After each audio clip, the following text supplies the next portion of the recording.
So, hello guys. Just a quick rundown kung ano ba yung turnover process natin and ano ba yung mga turnover fees na expect natin. So, ito guys, meron nga tayong isang subscriber and viewer na nagtatanong, si Alanis the Great.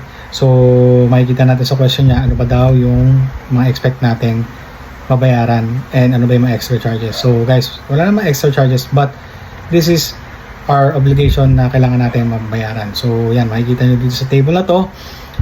We have the electricity fee, the water fee, the joining fee, and the association fee. So, ito nga guys, the association fee, it will depend on the project kung magkano ba yung magiging price per square meter niya and also kung ilang square meters ba yung unit niya.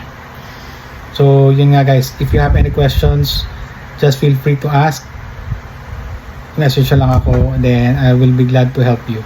So guys take note, si Property Management Office ang may final say dito kung magkano lahat ang babayaran natin and kung ano ba yung magiging pinaka-process natin.